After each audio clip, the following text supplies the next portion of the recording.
Welcome. You've got Counterculture with Lujan.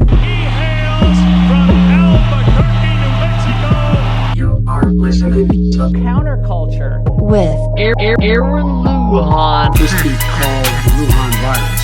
We face a hostile ideology, global in scope, atheistic in character, ruthless in purpose, and insidious in method. It is a big idea, a new world order. The future does not belong to globalists. The future belongs to patriots. Protecting your kids from the indoctrination of the media. I call on every man and woman of goodwill all over America today. Come back home. Come home, America. Welcome. Today is September 27th, 2020. You are listening to Counterculture with Aaron Lujan. This is episode 57, the top news for Monday, September 7th. If you guys follow the podcast, and you probably have noticed that I have not done a podcast in about a week, and I apologize. I know I had made a commitment to stay to the mission. However, once every year, I have a wedding anniversary and a wife birthday, and also ended up becoming a sort of family vacation with the parentals and the siblings, etc. So I just kind of backed away from life, backed away from podcasting, but I'm back in the saddle. Speaking of saddles, I was able to go horseback riding, which was fun, and do a lot of cool things. So it is important to digitally detox and reconnect with nature, reconnect with family. So that is my valid excuse, hashtag fair enough, for not podcasting this last week. But we're back. We're getting into the fall season, and it's time. It's time to get busy again. So let's get on with it, you guys. I got the top story, very heavy for today. This is from Breitbart. California legislature reduces penalties for sex with willing children, and the specific type of sex is in the title of the article. I have family listeners. I personally don't feel comfortable repeating some of the perversion. Breitbart's clearly comfortable with it, but I will let you reference my sources. I post all my sources on aaronlujan.com if you want to read the article. The California legislature passed SB 145, and it's now going to the Joker's desk, aka Governor Newsom. Measure would allow a judge to decide if an adult who engages in a specific type of sex with a child must register as a sex offender if that person is within 10 years of the age of the victim. California has gone full-blown Sodom and Gomorrah. They have legalized wicked, perverted sexual acts with minors in the state of California. Incredible times to live in. Breitbart, Facebook declares Kyle Rittenhouse's actions mass murder, won't allow posts in support. So Facebook has extrajudicially labeled Kyle Rittenhouse a mass murderer, despite that there has been no day in court for Mr. Rittenhouse. If you remember Kenosha, Washington, I was in the mountains, and you guys probably heard about it. He was armed at the Kenosha, Washington riots.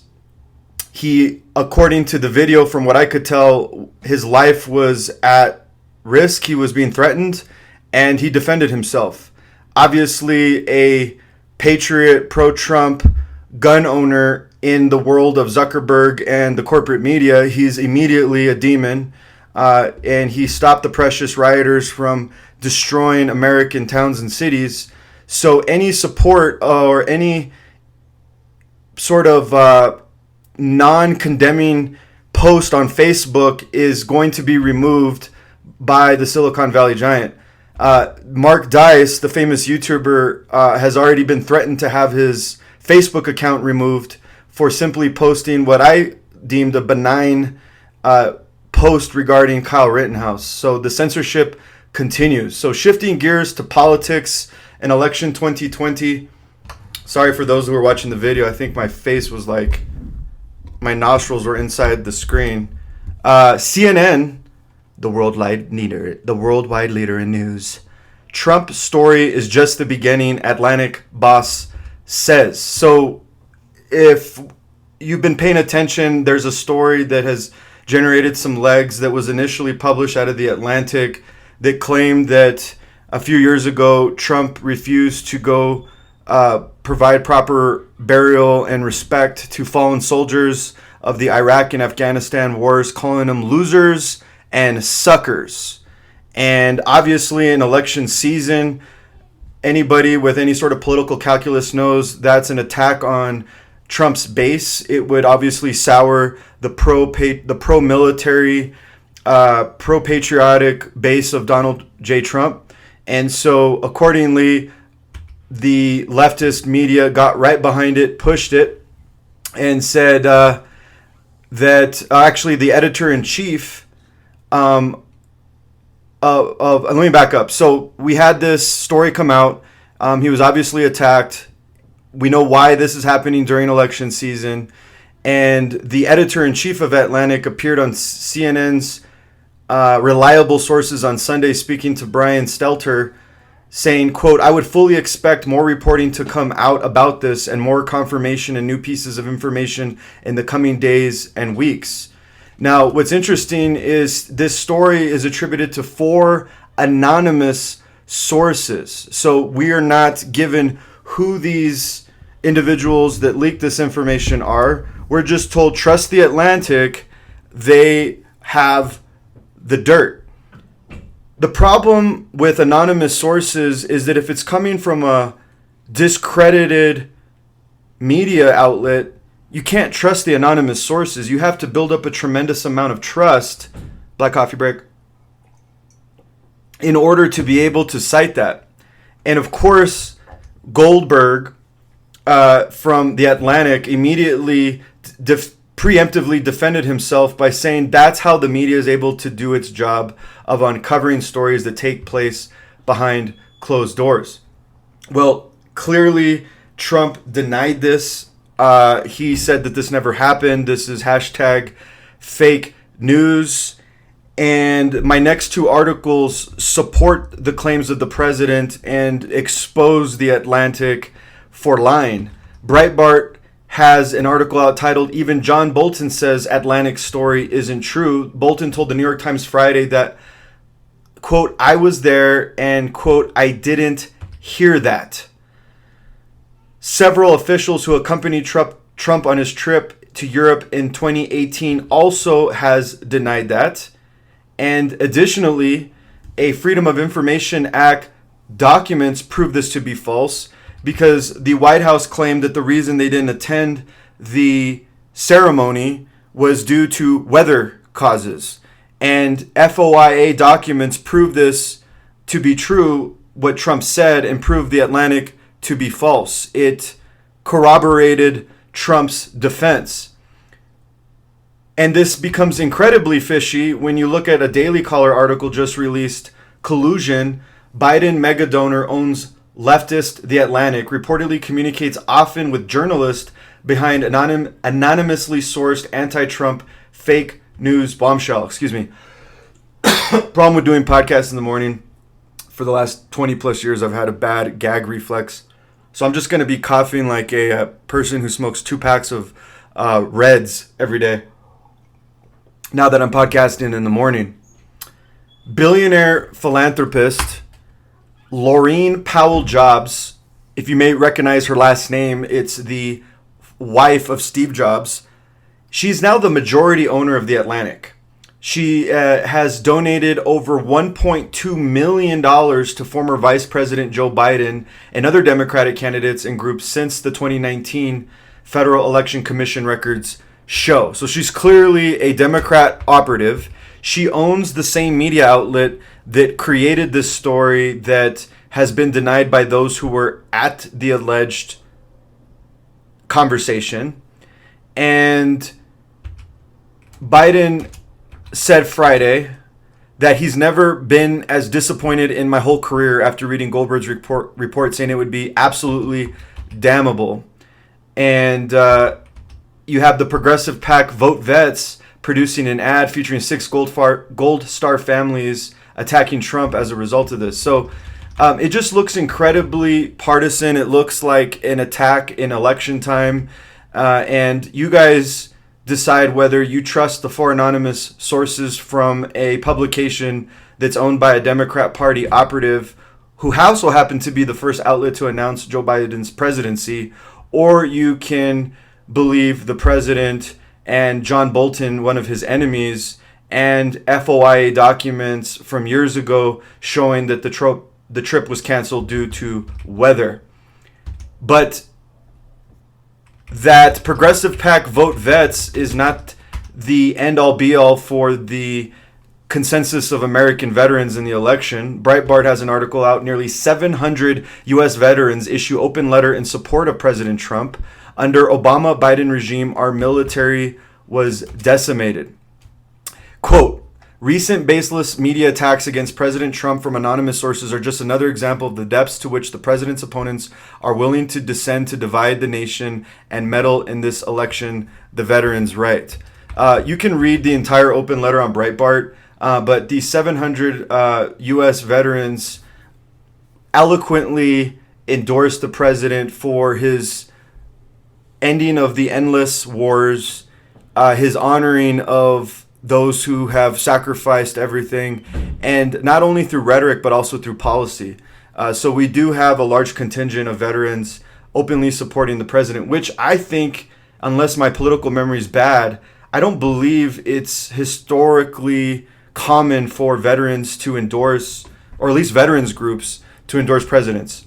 You know, fact check me on that, Snopes, but I don't think that's a thing. I think this is new because we are living in unprecedented times. Business Insider, another Trump supporter, Osama bin Laden's niece is a Trump supporter who has also backed the QAnon conspiracy theory movement.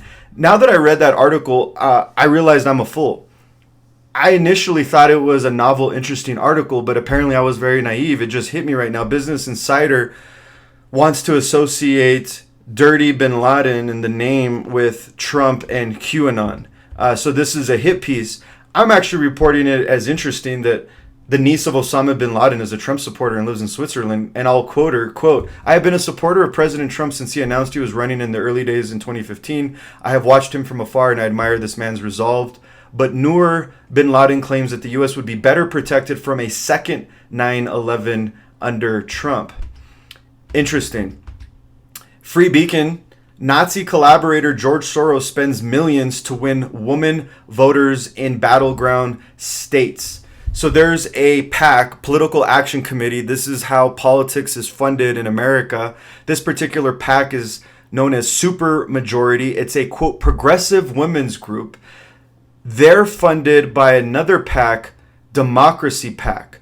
Democracy PAC is completely 100% funded by billionaire Nazi collaborator, Austrian citizen George Soros. They're launching a $10 million campaign to reach women in Arizona, Michigan, and Pennsylvania to obviously get them to vote for Biden.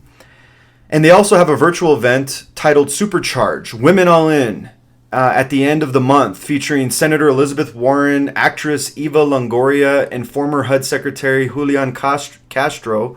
Politico reported. The group's website says the event will bring together thousands of women to laugh, sing, dance, and celebrate women's political power. I always love the descriptions of these liberal groups. It's always like this kumbaya, dance around the fire, let's roast up some s'mores type event. It's always well-meaning, when in reality, these are foaming at the mouths, Marxist communists, literally run by a Nazi collaborator who's trying to destroy the United States from outside of our borders. No. We're going to laugh, we're going to sing, dance, and celebrate women's political power, because women don't have political power. Hashtag Hillary Clinton. Breitbart got an article out. Joe Biden, a black man invented the light bulb, not a white guy named Edison. This is the comedy section of counterculture. So anytime we have comedy hour, I'm just going to coin it Biden hour. It's sad because dementia shouldn't be funny. but it's funny when it's Creepy Joe. I'm sorry, I apologize. While historians argue whether Thomas Edison can claim sole credit for creating the incandescent light bulb, his invention did take place in 1897 and was patented in 1880. There was a black man named Lewis Latimer who came up with an improvement of the design. However, he came up with it later. Sorry, Joe. Time to go back home. Citizen Free Press has an article, Judicial Watch, Secret Service agent shoved Biden after Joe cupped his girlfriend's breasts while taking photo. I thought that was fascinating. That way back in, I think it was 2009, they were reporting this, that there was an event, and I'm just going to kind of read through it. All records related to a reported incident in 2009 in which a United States Secret Service agent reportedly was involved in an altercation or attempted to strike then Vice President Joe Biden during a photo opportunity. The records sought shall include but not be limited to witness statements, agent statements, etc., etc.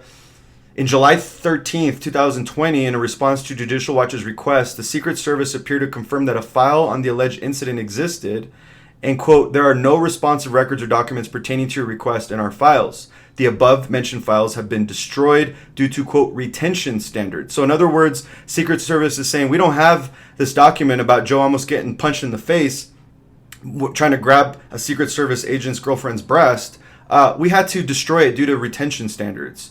Quote, we had not been able to confirm whether the report about the alleged altercation might be true until the Secret Service itself suggested it destroyed records about the incident, stated Judicial Watch.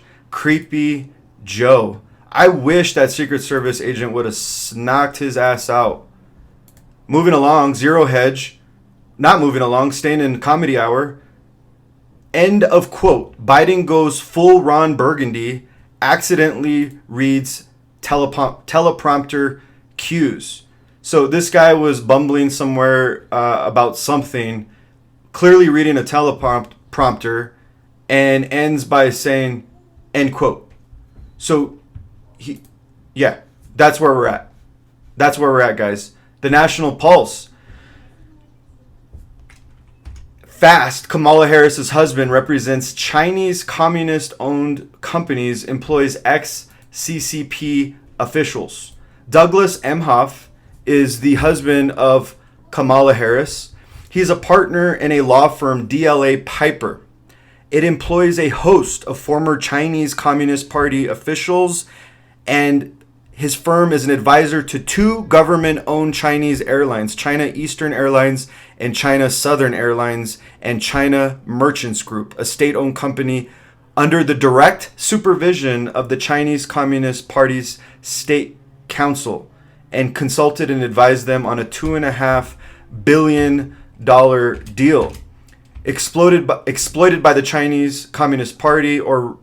So the conclusion here is that Kamala Harris and Joe Biden have some really close ties to the Chi-Coms, and this presents a threat because we can be exploited by the CCP, and this could potentially represent a financial conflict of interest for Kamala Harris, but you're not going to see any report about that in the mainstream corporate media. You're going to hear about it on the National Pulse and Counterculture. So text your friends if you guys think I got fire, if I'm reporting things that you're not hearing in the mainstream, if I'm countering the narrative. Text a friend and say there's a short brown dude on the interwebs that's bringing fire, bro, fire, bro. Politico, Sanders, America must be prepared for when Trump refuses to leave office. So I want to kind of rant before I get into these articles. I really believe that the left is planning to steal the election. They know their numbers.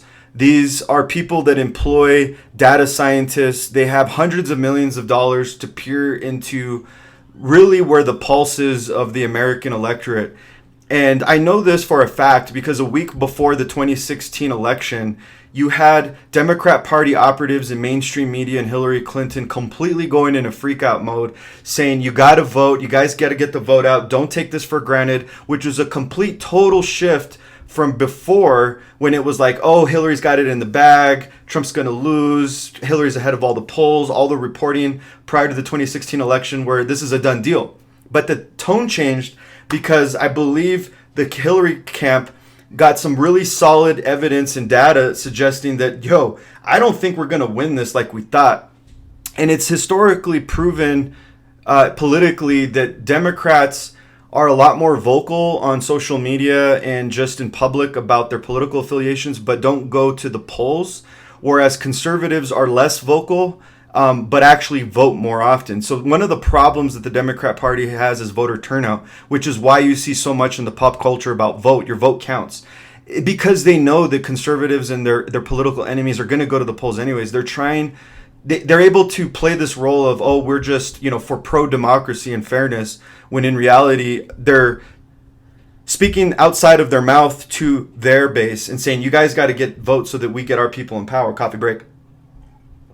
So when I read articles like in Politico this morning where Bernie Sanders saying that, Trump's going to steal the election and he's not going to leave office if it's contested, I think what they're doing is this is psychological programming. They're trying to get ahead of their fraud, and they're trying to plant a seed in the American public that Trump is going to not leave office and accept the results of the election if he loses, because they're planning to steal the election. And they keep talking about this red mirage idea. And this idea of red mirage is Trump is going to win on election night, but they're not going to call the election because there's going to be votes that haven't been counted from absentee and mail-in.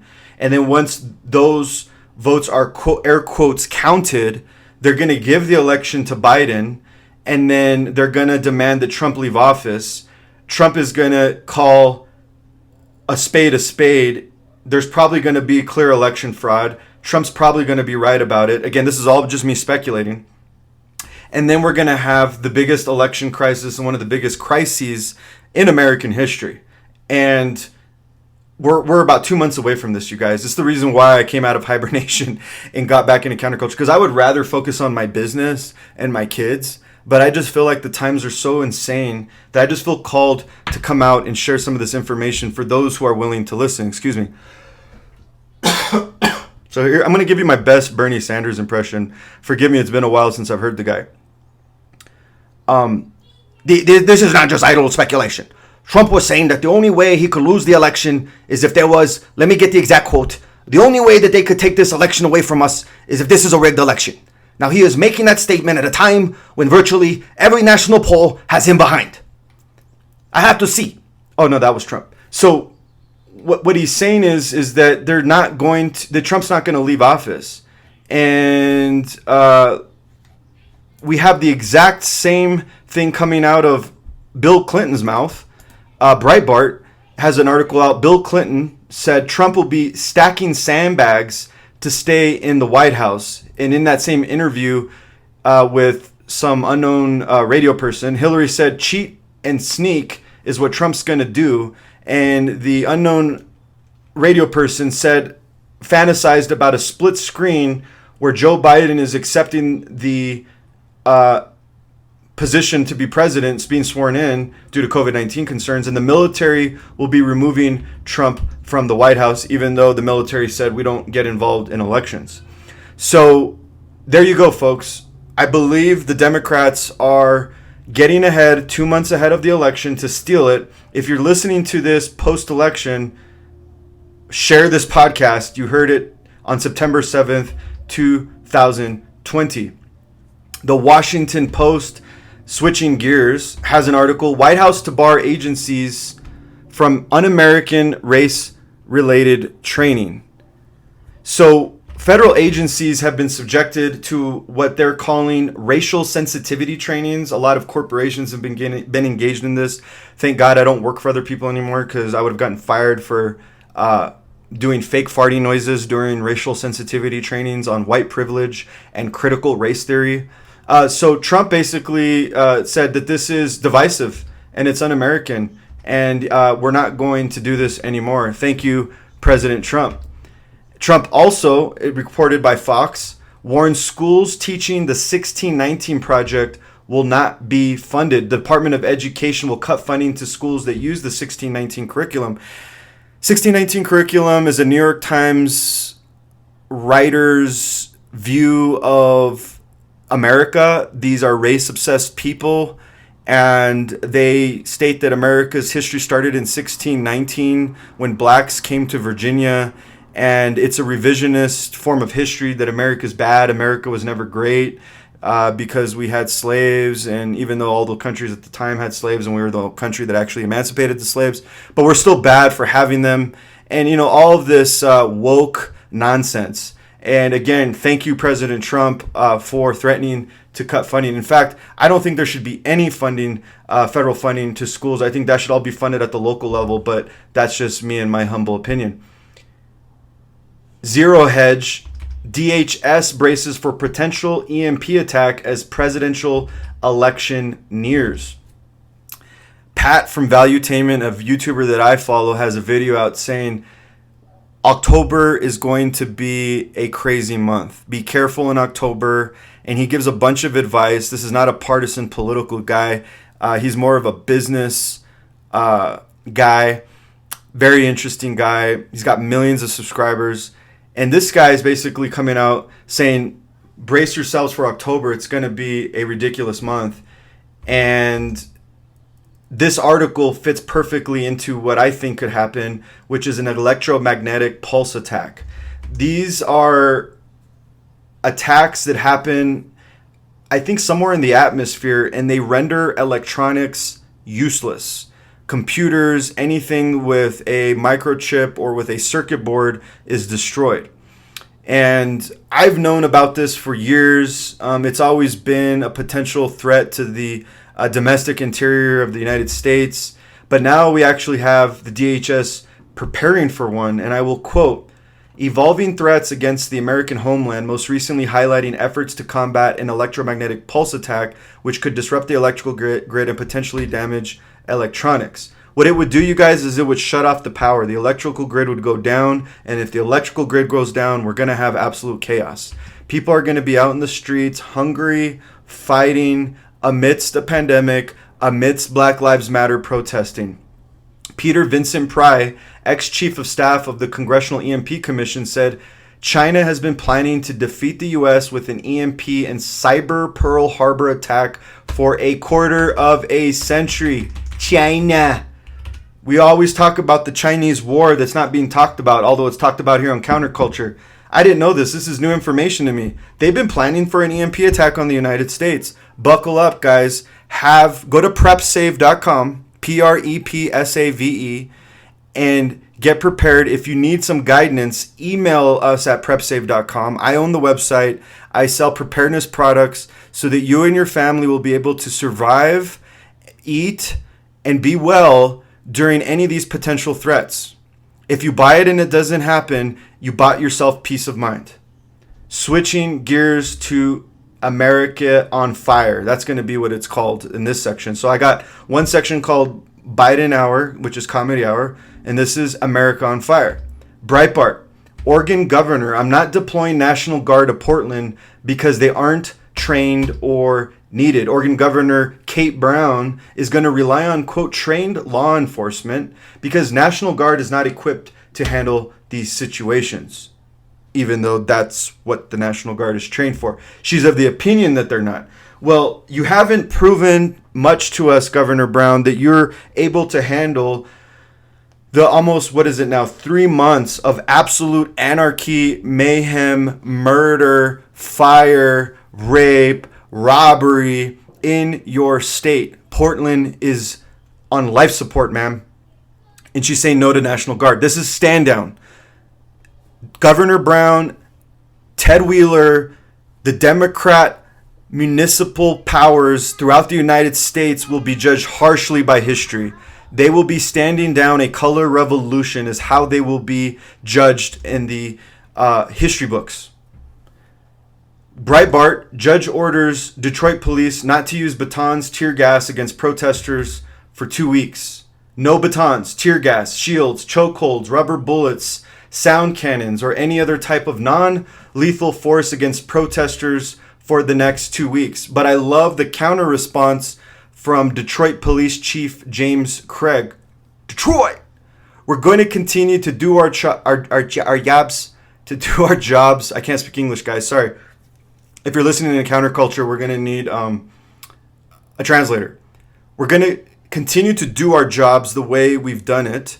We respect peaceful protesters. We understand the judge's orders, and we'll make sure the protesters understand if there's any aggression or violation of the law, they will get ample notice like we've done in the past. This is an issue where liberal semantics is going to slap leftists back in the face, and we're going to have a crisis between police departments and federal judges and governors, because police officers want to go home. Police officers love their brothers and sisters. They're together in this. They've been trained, like the military, to value their camp, their army, their crew. So if they see their brothers and sisters getting attacked in these battles in the streets with anarchists and BLM agitators, they're going to want to fight back. They're going to want to avenge that. They're going to want to squash these people. This is a war that we're in. And so now we have chiefs of police coming out and implying, if you read between the lines, they're playing on the liberal semantics of what a difference between a peaceful protester is and what a rioter is. So the liberals like to conflate the two terms and say that peaceful protesters are rioters and rioters are peaceful protesters, so they can get away with their crimes and their fraud. The chief of police is saying, okay, not going to conflate what a peaceful protester is and what a rioter is. We're going to deal with peaceful protesters the way that this federal judge has asked us to. We won't use batons and tear gas and chokeholds on them, but we will use it on violent rioters. So this is, I think, a showdown that's getting set up in a crisis between municipalities and courts, which I think is part of the entire plan anyways, is to create institutional chaos in the American systems. This is a war we're in. We're in the midst of a color revolution. And it gets deeper. PJ Media has an article out. This is where they house the rioters. City of Portland houses some Antifa rioters destroying the city. So there's a Willamette River, a simple short walk over the Hawthorne Bridge to downtown Portland, where it spills right into Riot Central. So in this place, you have a tent city where rioters are living. And I've always thought about this. Where do these guys live out in the suburbs, kiss their wives goodnight with their to-go coffee and then go riot in the streets all night? No. They're living in tax-subsidized housing within city limits with drinking water, phone charging stations, cooking areas, regular trash service. Local officials promise a shower truck that will rotate between the three villages. So congratulations, City of Portland. Ted Wheeler and Governor Brown and your illustrious Democrat leadership is using your taxpayer dollars to stab you in the neck. Oh yes. Punch you in you're paying to have your ass kicked right now. Congratulations, Portland. The city provides tents, sleeping bags, privacy fencing around the 20-plus unit tent city where it sits on open parking lots. Startup costs were nearly $1 million, and this is costing the city of Portland $250,000 per month. Black coffee break. My goodness. But it continues around the country. Black Lives Matters plan to protest or have protested and disrupt the Kentucky Derby. However, they're met with protesters with guns and flags shouting "Back the Blue." That's actually a really interesting set of videos. It's at the Gateway Pundit. So if you're interested in looking at these two groups showdown, go to the Gateway Pundit. Good stuff. I am addicted to, let's call it protest porn. It's very, very, very addicting. Citizen Free Press has an article out, Mayhem in Rochester. Speaking of protester porn, Antifa swarms busy restaurants, flip tables and throw chairs, enter apartment buildings, threaten to burn down public buildings. I don't know how to explain it other than there's just people sitting out in a patio enjoying a meal, and you have hundreds of anarchists, agitators, rioters, Marxists screaming at them, flipping their tables, drinking their beers, and saying, "Get out, go home, no justice, no peace." They are disrupting everything. I don't think this is honoring George Floyd, but I digress. However, I do want to share with you a statistic that's never going to get shown in the mainstream media. This is not even reported necessarily in a news site. This is a statistical data website, statista.com, Statista. They use a lot of FBI crime statistics and other reliable statistics. This is a nonpartisan group. Again, this is not on a news site. You're not going to find this on Breitbart per se. I found it through the Citizen Free Press. Number of police shot to death. Number of people shot to death by the police in the United States from 2017 to 2020 by race. 2017. 457 white. In 2018, 399 whites were shot by police. In 2019, 370 were shot by police. And so far in 2020, 242 whites were shot by police. Okay? Let's compare this to blacks. In 2017, 223 blacks were shot by police. In 2018, 209 blacks were shot by police. In 219. I went to Catholic grade school, guys, so my apologies. Blame my parents. 2019, I love my parents. I just found out that my parents watch this. I'm so sorry for making fun of baby boomers. I love you guys. Forgive me. 2019, 235 blacks were shot by police. And in 2020, 123 blacks were shot by police. So if you're smarter than me and better at math, which you probably are, in 2020, 242 whites shot by police are greater than in 2020 of 123 blacks shot by police. All of the violence, racial related violence, hashtag Canon Henance, have been blacks attacking whites. The culture's been pushing this. I recently posted on my Facebook a video compiling the leftist media, Trevor Noah, whatever the hell that guy's name is, and all these people on the left and the culture pushing for violence and how whites are bad and whites are bad. And now that we're seeing it, it's not getting reported, and whites are being attacked for the color of their skin. See, I don't like to obsess about racism, but since you forced the subject, I'm opposed to racism. I don't think it's okay to attack people for their color of their skin, regardless of the color of their skin. There's no such thing as reverse racism. So, but the data shows that the entire narrative of the Black Lives Matter movement is false. There's double the amount of whites being shot by police. Now, you could argue whites are the majority in the United States. Sure. So then now we're at equal. So there you go. Equality. Everybody's happy now, right? No. They're going to continue to see Black Lives Matter protests because they don't pay attention to data. They pay attention to the checks they're getting by Soros. Okay, and the fact that they are foot soldiers in a color revolution. Zero Hedge has an article out. Former CIA spook warns the violence will get even worse. And let me not forget, guys, I do have a lollipop at the end. I always end with good advice, good news, not good advice. Don't look for advice from me. I make a lot of mistakes. If you listen to this podcast, you know that's true. I'm going to read some of what the former CIA officer, counterterrorism expert Kevin Shipp said in a recent interview. He was asked, is the violence going to get worse? It will get worse. We are going to see it amplified leading up to the election, and it's going to get even worse after the election. It's a moment that they have been building for a couple of decades. We are going to see the attacks increase, especially by the Black Lives Matter movement. They are desperate. They know the Democrat Party does not have a real candidate to offer. Donald Trump is extremely strong, and they also know that Trump has a support base that is larger than it was during the last election. Very true. They are not going to stop. They will escalate. BLM and Antifa want a civil war.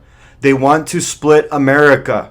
So if you guys still think in early September that the BLM movement is about Breonna Taylor and these blacks who were killed, you're sadly mistaken. You need to go back to at least episode 35 and catch up.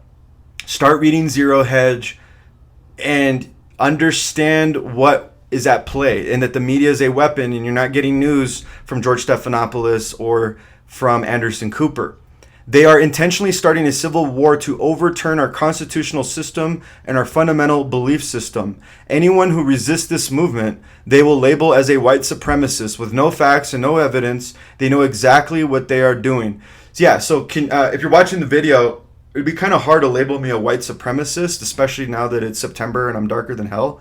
But they're going to do that anyways, which if you still have some reason and you haven't totally been captured by the 6 corporations, media corporations, they're lying to you guys. I'm not a white supremacist. I'm pointing out the fact that this is a Bolshevik revolution. Research what the Bolshevik revolution was. Research the idea of color revolution. What you're seeing in the BLM movement is lock and step with what's happening right now. This is the cover, the guise is Black Lives Matter, while they ignore the fact that we murder unproportionally millions of unborn black lives. It's a joke, you guys. It's an absolute joke. People who are representing Trump at these protests need to understand they are in danger. You know, I started thinking about this myself.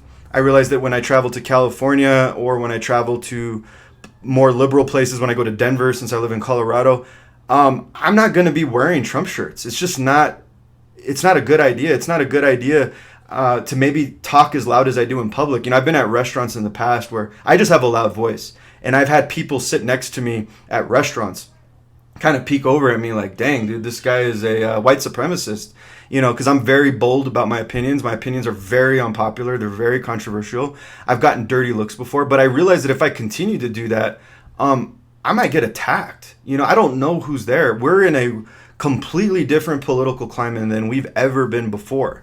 So I guess I'm going to have to lower my voice when I'm at the restaurant. And then he goes on to say, they will contest the election, and that's already part of the plan. Oh, yes. I believe that they plan to steal the election. Think about this idea of Red Mirage. They're going to give it to Trump on election night because he's going to win by a landslide. Blacks flipped from 9% to 20% in support of Trump, which I'm going to get to here in a second. They're going to contest the election, say Biden won, because they're going to commit fraud with all the mail-in ballots, and we're going to have hell on earth. Go to prepsave.com and get prepped right now. I think Trump is going to have a wider margin of victory than he did in 2016. I agree. And then he finishes by saying the Democrats already know they have lost. And Joe Biden sadly gets worse by the week in terms of his mental acuity, and they know it. Come on, man. I'll punch Trump in the nose behind the gym, man. Zero hedge. Demand is insane. NYC movers turn people away. Suburban and rural housing snagged up as big city COVID exodus accelerates. Oh yes, people are leaving New York by the dozens. I think the actual numbers, according to Flat Rate Moving, the number of moves out of New York City has increased more than 46% between March 15th and August 15th, the great exodus out of the Big Apple. The number of those moving outside of New York City is up 50%. July alone witnessed a whopping 44% increase in home sales among suburban counties near New York City compared to the same month last year. 44%. You guys, these are not normal numbers. They're getting the hell out of New York City. Now, what I want to share with you, that I thought was interesting, in the states that are seeing a suburban shift, and I think this is good news, you guys. These cities are awful. They're great cities to visit. They're awful places to live. I loved visiting New York City. I would hate to live there. Rural America is where it's at, you guys. And I think this is like God's blessing. God, Romans 8:20, God uses everything together for good. He takes what was meant for evil and he turns it into good. You know, what was meant for evil was to shut down our economy, small businesses to lose their livelihood, and for absolute anarchy and chaos, murder, rape, and evil to just take over the streets. And people were forced to leave the offices and go work from home. And now they're realizing that the Democrats that they elected are horrible people. They realize that everything was a lie.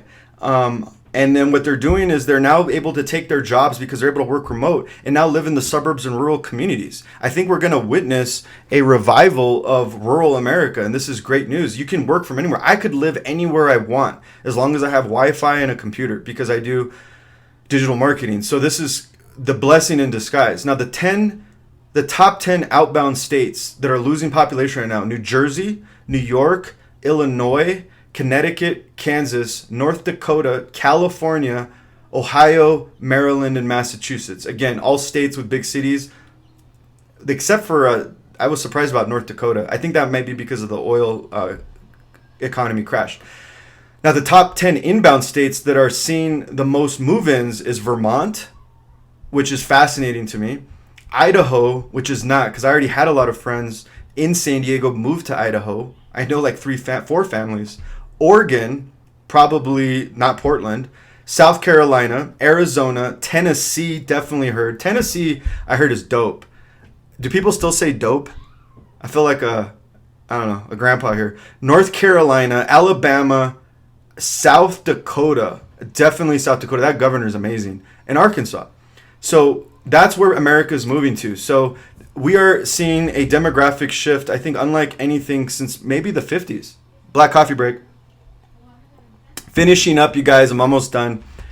Zero hedge. And then we get to go to recess. Remember in school? Just 5 more minutes and then we'll go to recess.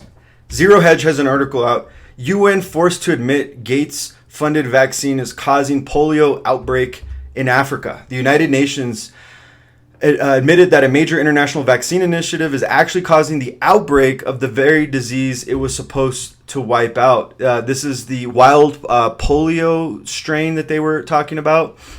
Scores of children, sadly, tragically, are now paralyzed through a deadly strain of the pathogen derived from the live vaccine. And it's spreading and broken out into Chad and Sudan. And the culprit has been identified, a vaccine-derived polio virus type 2. This particular virus type was pushed by Global Polio Eradication Initiative, a consortium supported by Bill and Melinda Gates. Oh, yes. The same Bill and Melinda Gates who wants to break out the bottles and give us their vaccine here in the next couple weeks. Hashtag no thanks. Hashtag get the hell away from me and my kids.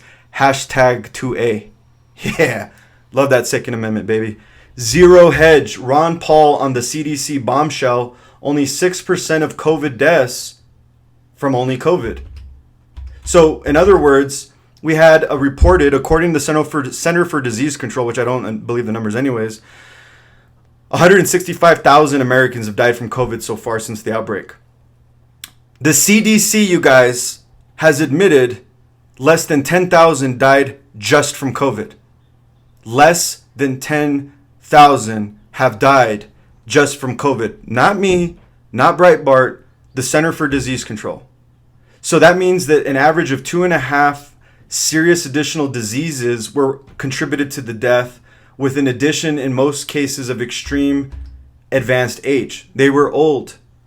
It's the reason why Cuomo probably packed all of those elderly people into the nursing homes and let it spread, and then had a law that benefited him, which said if you had COVID in a nursing home and died in the hospital, it was not reported as a nursing home death or a COVID death. Look that up. But Germany, London, Spain are all opposing these lockdowns in light of this information. The United States is still complying. Everywhere I go, I see masks.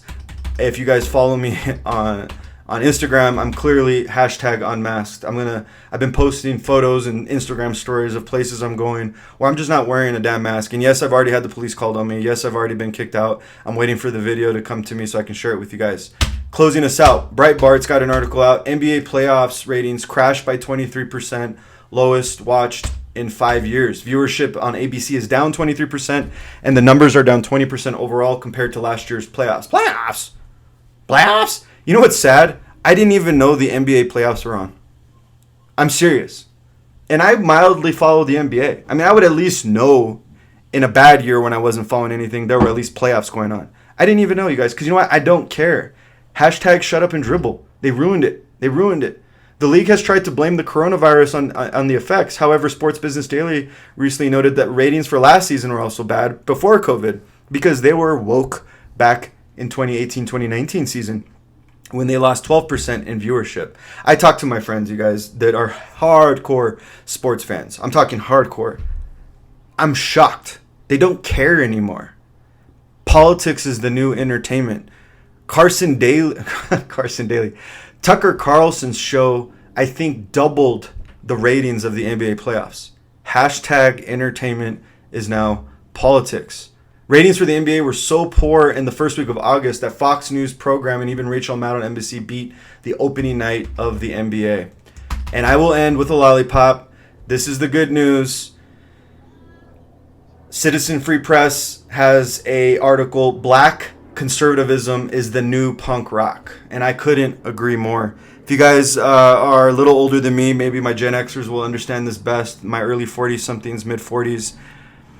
Punk rock was the ultimate middle finger to the establishment. You know, spiky hair in the 80s and 90s, you know, torn up clothes and earrings and this and that. And their music was politically motivated. They were speaking out against whatever was culturally acceptable at that time. And in 2020, many are arguing that black conservatives, the hashtag Blexit movement that Candace Owens is a big part of and Kanye West is a part of, is the new punk rock. If you go to Citizen Free Press and look at the article titled Black Conservative is the New Punk Rock, you'll get like 6 or 7 videos that will perfectly explain what this movement's all about. And I watched some of the video and they were saying things like, if you guys really want to be cool, this is it, because this is the countercultural movement. This is not acceptable. You know, they want blacks, as to quote Candace Owens, on the Democrat Party plantation. You know, they don't want them reading, they don't want them writing, they don't want them free like they did in the slave times, and they don't want them voting Republican, they don't want them turning conservative in the modern times. And there's a rebellion happening. There's a third emancipation, if you will, of blacks in the United States leaving the Democrat Party plantation. And it's incredible because it's truly punk rock. You can't call them white supremacists. I mean, these guys unbelievably are darker than me.